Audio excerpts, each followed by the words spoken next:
तर आता कोविड काळाच्या नंतर पहिल्यांदा 16 मे ते 14 जून 2026 पहिल्या टप्प्यामध्ये घरांची गणना होणार आहे. त्याच्यामध्ये पण आपण क्लस्टर करतो 100 घरांचं. 100 घरांची गणना वेगळी होईल. प्रत्येक घराच्या व्यक्तीला 34 प्रश्न विचारले जातील. ती फक्त मतदानासाठी नाही आहे, देशाच्या किंवा राज्याच्या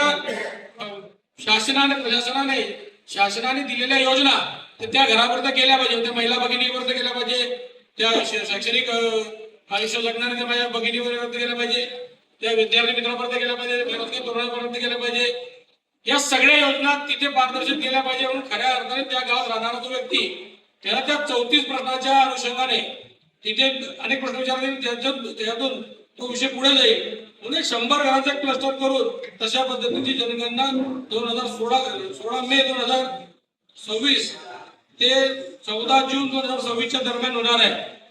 आणि फेब्रुवारीचा टप्पा 2027 मध्ये दुसरा टप्पा खऱ्या अर्थाने लोकांची जनगणना होणार आहे. प्रत्येक लोक मोजले जाणार आहे, लोकी मोजले जाणार आहे.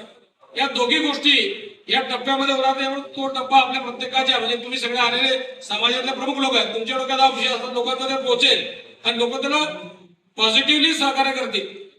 जेव्हा सहकार्य करतील त्या टायमाला आपल्याला या भविष्यकालीन धोरणाला घेऊन जर पुढे जाता आलं तर माझे जे तरुण आजही बेरोजगारी फिरतात त्यांना ते करता येणार नाही किंवा प्रत्येकाला वेगळा न्याय मिळेल. प्रत्येक योजना येईल ते प्रकल्प शेवटच्या माणसापर्यंत जाईल. मग घरांची योजना काय असेल? आता आपल्याकडे एक योजना आलेली आहे 2011 पूर्वीच्या 1 जानेवारी 2011 पूर्वीचे सगळे घर आपण नियमाकृत करतोय, अतिक्रमित घर नियमाकृत करतोय. तर नियमाकृत करताना आपल्या काही लोकांनी म्हणजे आपल्या पक्षाचे असतील की सामाजिक कार्यकर्त्यांनी बसून त्याचे फॉर्म भरले पाहिजे. फॉर्म भरताना ते काही 100-200 रुपये फी घेतली पाहिजे. ते वाजवी काही नाही, जे होईल ते नियमानुसार कारवाई करून त्या ग्रामपंचायत मध्ये काय त्याच्यासाठी करताना ग्रामपंचायत मध्ये असतील तर ग्रामसेवक ग्रामपंचायत मध्ये केलं पाहिजे ते, आणि त्या ग्रामसेवकांनी ते ऑनलाईन करून घेतलं पाहिजे. व्हिडिओ साहेब, कारण मधल्या काळात ही योजना आली होती, मधल्या काळात तुमच्या लोकांनी केलं आणि अनेक लोक राहून गेले, नंतर ते पोर्टल बंद होऊन गेलं. ते आता तुम्ही त्याचा ड्राईव्ह करा.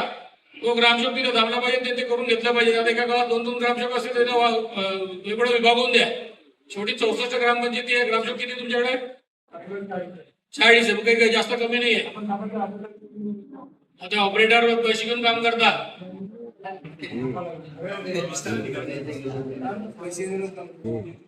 त्याच्यामुळे याच्यातून बी लोकांची पिळवणूक होऊ नये हा एक आपल्या सगळ्यात महत्वाचा मुद्दा आहे. दुसरा, नगरपालिका क्षेत्रात राहणाऱ्या लोकांना नगरपालिकेमध्ये ऑनलाईन होते तिथे आपणही गुंतवू. पण आता या जागा नावावर करण्याच्या दृष्टीकोन सरकारने जो नियम आणलाय अतिशय चांगला नियम आहे. कमी डॉक्युमेंट मध्ये जागा नावावर होणार आहे. 3-3, 4-4 पिढ्या तिथे गेल्यानंतरही त्याची हक्काची जागा त्याच्या नावावर झालेली आहे. सरकार अतिशय पॉझिटिव्ह आहे.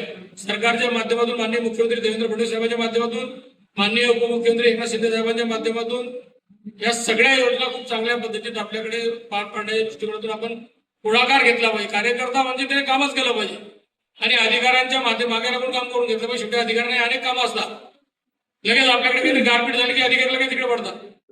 आता बीएलओ म्हणून बी अनेक अधिकारी नेमले गेलेले आहेत. त्याच अधिकाऱ्यांकडून आपल्याला कामं करून घ्यायचे.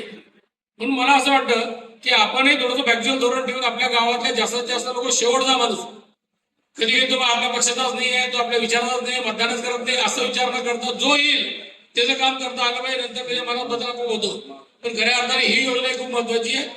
आणि बीएलएच्या संदर्भातही, बीएलओच्या संदर्भात आमचे बीएलए तुमचे बीएलओ आपण त्याची एक बैठक लावावी अशी विनंती करतो. तुम्हालाही तुमच्या बीएलएची मीटिंग लावली पाहिजे. मी रावेरची लावणी सांगितलेली आहे. तर त्या लोकांनी योग्य पद्धतीने जर करायचं म्हटलं तर त्या याद्या अतिशय अद्ययावत होतील, अतिशय मला असं वाटतं अचूक होतील आणि खऱ्या अर्थाने मतदानाचं खरं स्वरूप आपल्या समोर येईल. म्हणून आपल्या दोघांना विनंती आहे ती करावं. आपण सगळे आला त्याच्याबद्दल मी आपले आभार मानतो. शेवटी तहसीलदार बॉस आहे, आम्ही फक्त नामधारी आहे. आमची पुढे सही झालं